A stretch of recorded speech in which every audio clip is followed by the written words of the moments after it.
திறங்கக்கா. அக்கா ப்ளீஸ் கண்ணை திறந்து பாருங்க.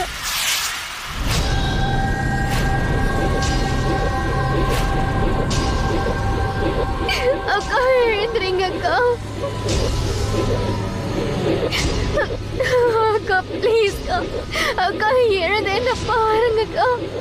அக்கா ஏதாவது பேசுங்க. கண்ணை திறங்கக்கா.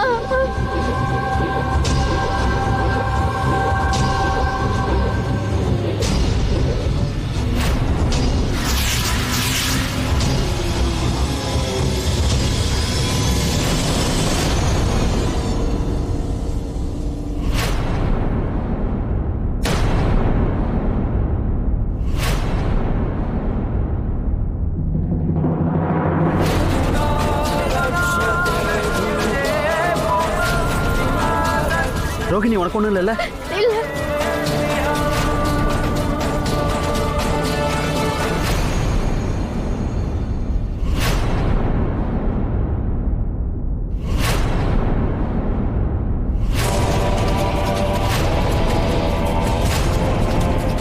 பாஸ் பாஸ் இது அக்கா சித்தார்த் உயிரோட இருக்காரா? ஆனா இவர் ஏன் எல்லாரையும் கொலை பண்ண வராரு?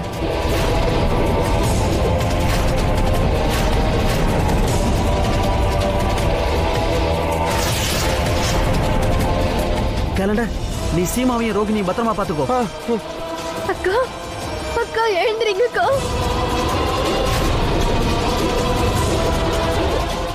ஒரு நிமிஷம், நான் போய் தண்ணி கொண்டு வரேன். எடுத்துட்டு வாங்க.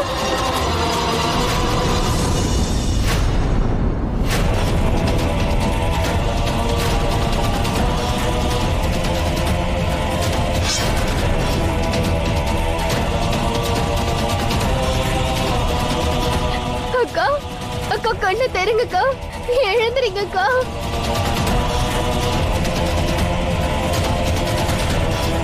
தேங்க் காட் சீமா அன்னைக்கு நினைவு திரும்பிடுச்சுன்னு நினைக்கிறேன்.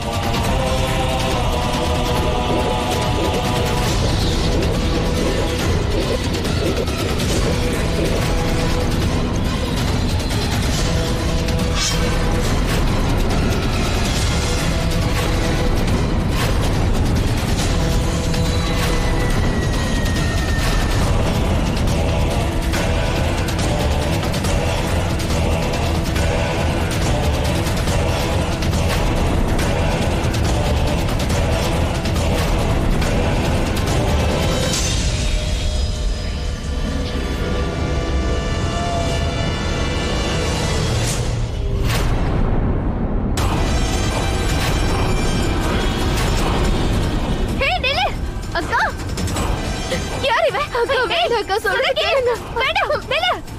ஏய் நில்லு. வேண்டாம். அக்கா ரோகிணி என்ன விடு. நில்லு. அக்கா நான் சொல்றது உன் காதுல விழலையா? நில்லு.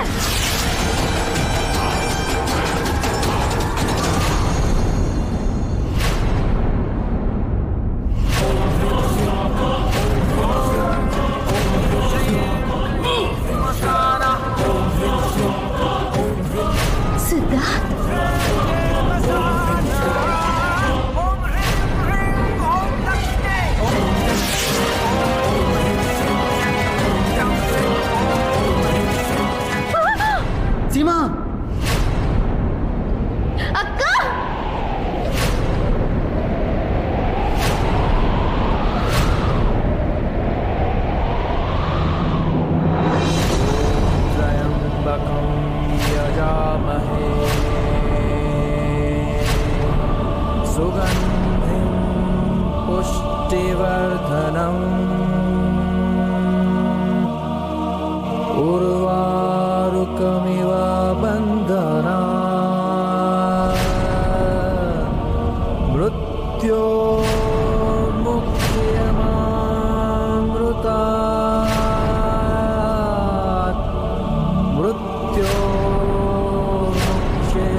சித்தார்த் சித்தார்த் சித்தார்த் கண்ணை திறங்க சித்தார்த்.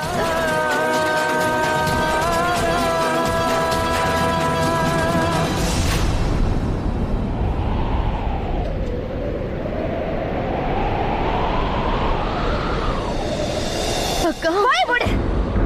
நீ எதுவும் பேசக்கூடாது. இன்னைக்கு யாரும் எதுவும் பேசக்கூடாது. நான் மட்டும் தான் பேசுவேன். ரோகிணி, நான் கேக்குறதுக்கு பதில் சொல்லு.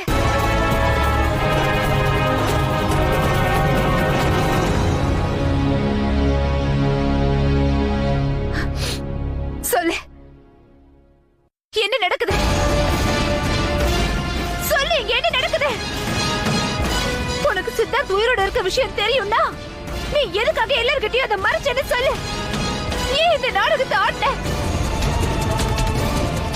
இவ்ளோ பெரிய உண்மையை எதுக்காக எங்க எல்லார்கிட்டயும் மறைச்ச? ஏன்? ரோகிணி, சொல்லு ரோகிணி, நான் உன்கிட்ட தான் கேட்டுட்டு இருக்கேன். சொல்லு.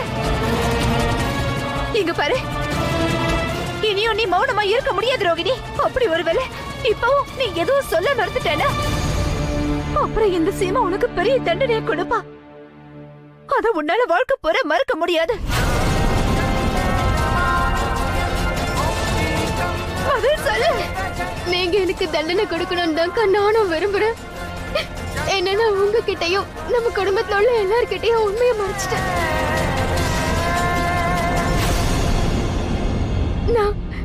நான் என்னெல்லாம் பண்ணேனோ அது எல்லாமே சித்தார்த்துக்காக தாங்க பண்ண. பிளீஸ்க்கா என்ன நம்புங்க. ஆனா ரோகிணி, நம்ம சித்தார்த் எப்படி? ஆனா ரோகிணி, சித்தார்த் அங்க ஹாஸ்பிட்டல்ல இறந்துட்டார்ல, அப்புறம் இவருக்கு எப்படி உயிர் வந்துச்சு? இதுக்கு பதில் நான் சொல்றேன்.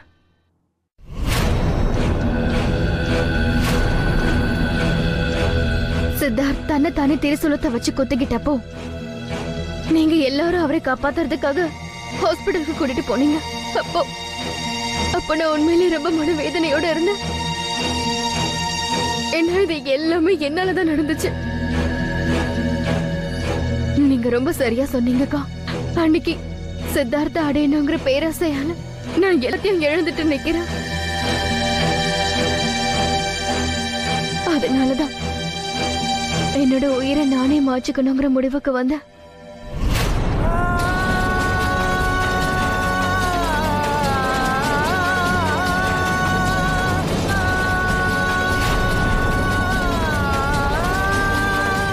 இப்ப நான் என்ன பண்ண போறேனோ அதுக்கு முழு பொறுப்பு நீ மட்டும்தான்.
நான் என்னோட நாகமணியை முழுங்காத வரைக்கும் என்னால எதுவுமே செய்ய முடியாது.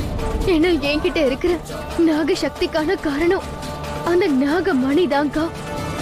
அதனாலதான் நான் அத எனக்குள்ள இருந்து எடுத்து அந்த பெட்டிக்குள்ள வச்சுட்டேன். என்ன ஆகும்? அதாவது என் புருஷன் இருந்த அந்த பெட்டிக்குள்ள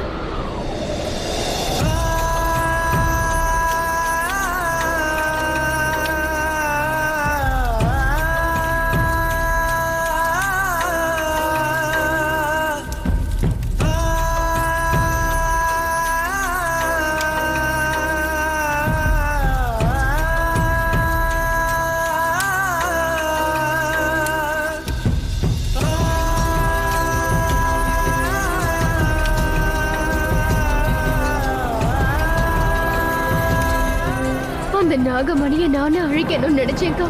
நான் இன்னொரு முறை யாருக்கும் இந்த மாதிரி பாதிப்பை ஏற்படுத்த கூடாதுன்னு.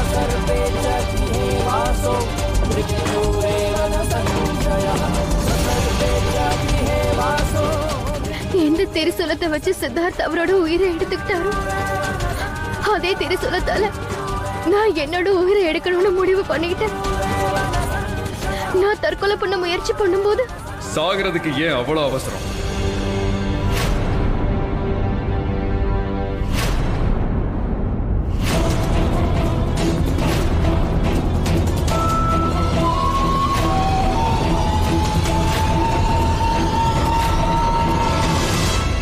ராஜ்வீர் அவரு அங்க என்ன பண்ணிக்கிட்டு இருந்தாரு? அவருக்கு ஒண்ணு எப்படி தெரியும்? எங்க யாருக்குமே அவரை தெரியாதே. அவரை நாங்க பார்த்தது கூட இல்ல. அப்புறம் அவரு எப்படி நமக்கு எதிரியானாரு? அந்த ராஜ்வீர் எங்க இருந்து வந்தாரு, அவர் எதுக்காக அங்க வந்தாரு, எதுவுமே எனக்கு தெரியாது. ஆனா எனக்கு ஒண்ணு மட்டும் தெரியும், அவரு ரொம்ப மோசமானவர். இந்த சக்தியை அடையணுங்கிறதுக்காக அவரு என்ன வேணாலும் பண்ணுவாரு.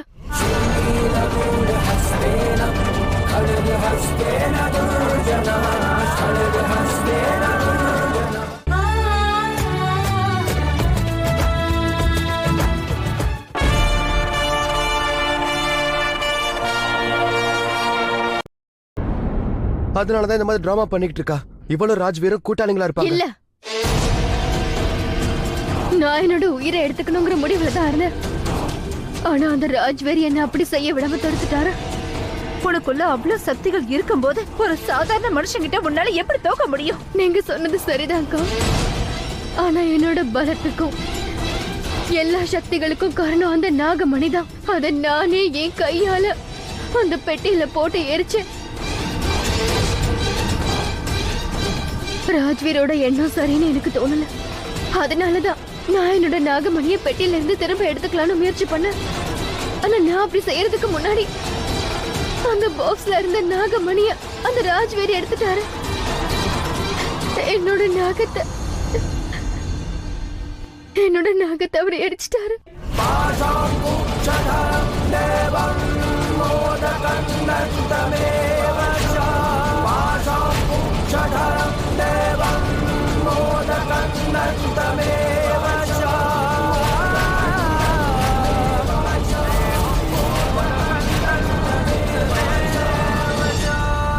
ரொம்ப வருத்தத்துக்குரிய விஷயம் என்னன்னா, உன்னோட நாகம் இந்த நெருப்புல எரிஞ்சு சாம்பல் ஆயிடுச்சு.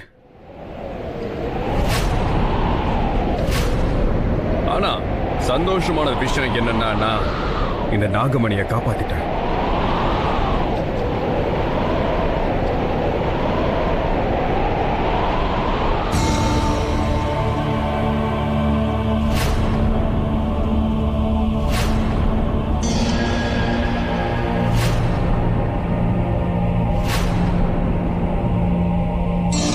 எனக்கு நல்லா தெரியும், யார்கிட்ட இந்த நாகமணி இருக்கோ அவங்கள யாராலும் எதுவும் செய்ய முடியாது, ஒன்னாலையும் முடியாது. அப்படிதானே?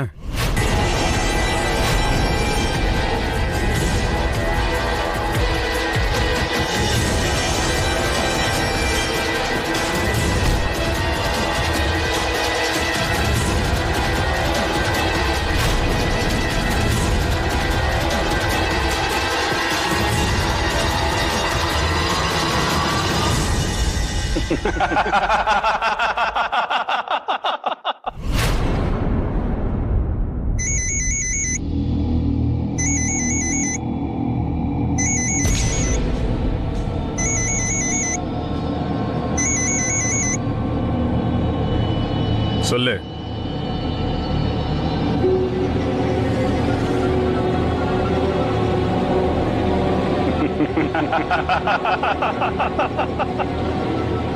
யார் நீ? எதுக்கு இங்க வந்திருக்க? எனக்கு என்னோட நாகமணிய உடனே என்கிட்ட நீ திருப்பி கொடுத்தாகணும். திருப்பி கூட இல்லனா நான் அப்பாவி மாதிரி தெரிவேன், ஆனா அப்படி கிடையாது. கடந்த பல நாட்களா நான் உன்னையும் பரத்வாஜ் குடும்பத்தையும் கண்காணிச்சுக்கிட்டு இருந்தேன். அப்புறம் இன்னைக்கு எனக்கு உலகத்தோட சக்தி வாய்ந்த மனிதனா மாற வாய்ப்பு கிடைக்கும் போது நீ என்கிட்ட இருந்து இந்த மணியை திருப்பி கேட்கிறியா? என்னைக்கு முடியாது. உன்கிட்ட சொல்றதுக்கு என்கிட்ட 2 செய்தி இருக்கு. ஒன்னு நல்லது, இன்னொன்னு கெட்டது. இப்போ நீயே சொல்லு, முதல்ல எந்த செய்தியை சொல்ல? சரி, நானே சொல்றேன். கெட்ட செய்தி என்னன்னா, இப்பதான் என் ஆள் ஹாஸ்பிட்டல்ல இருந்து ஃபோன் பண்ணான். அவன் என்ன சொன்னான்னா, உன்னோட அப்புறம் ரோஹிணியோட சித்தார்த் செத்துட்டான்னு.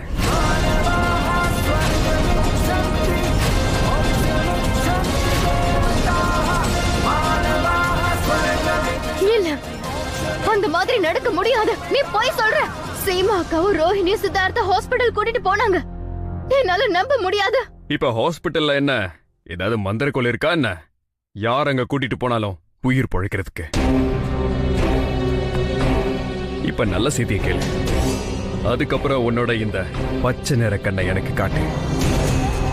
இப்போ நல்ல செய்தி என்னன்னா, உன்னோட சித்தார்த் உயிர் பொழைக்கிறதுக்கு என்னால உதவி பண்ண முடியும். எனக்கு தெரியும், இந்த மணியை வச்சு சித்தார்த்த மறுபடியும் உயிர் பழைக்க வைக்க முடியும். அந்த மணி எனக்கு திருப்பி கொடுத்துடு. எங்க பாரு, நான் எத்தனையோ பேருக்கு கஷ்டத்தை கொடுத்திருக்கேன். இப்ப சித்தார்த்த பழைக்க வச்சு எல்லாத்தையும் சரி பண்ணணும்னு நினைக்கிறேன். அந்த மணியை திருப்பி கொடு. மணியை உனக்கு கொடுத்துறேன். அப்புறம் எனக்கு என்ன கிடைக்கும்? ஒப்பந்தத்துக்கு தயார். நான் பேசு. என்ன ஒப்பந்தம்? சித்தார்த்த உயிர் பொழைக்க வைக்கணும்னா நீ என்னோட அடிமையா இருக்கணும்.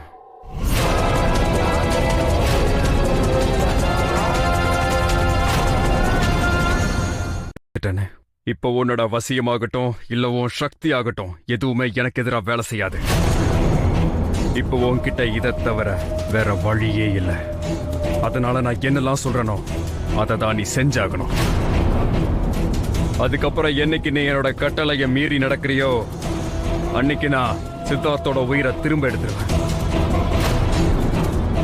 இந்த ஒப்பந்தத்துக்கு சம்மதமா? எனக்கு அவரோட பேச்சு கேட்கறத தவிர வேற வழியே இல்லக்கா. அதனால அவர் சொன்னபடி நான் ஹாஸ்பிட்டலுக்கு வந்து அப்புறம் வலுக்கட்டாயமா சித்தார்த்தோட உடம்ப உங்ககிட்ட இருந்து பிரிச்சு எடுத்துட்டு போயிட்டேன். ஆம்புலன்ஸ்ல அவரை கூட்டிட்டு போகும்போது ரோஹிணி கிட்ட நான் எல்லா உண்மையும் சொல்லிட்டேன்.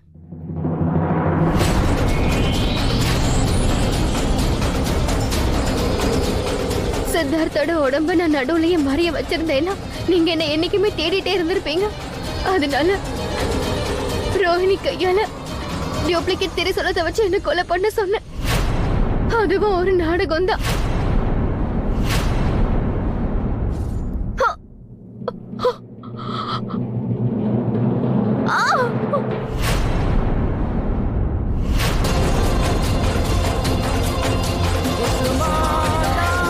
நாங்க ரெண்டு பேரும் சித்தார்த்தோட உயிரை காப்பாத்தணும்னு நினைச்சோம்க்கா.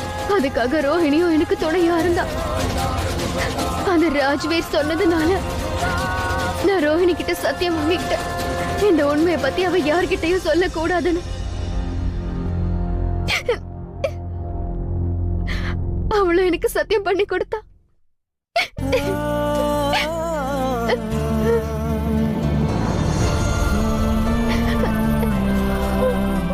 பாவம் ரோகிணி எவ்வளவு வேதனைகளை இத்தனை நாள மனசுக்குள்ளேயே வச்சிருந்திருக்கா.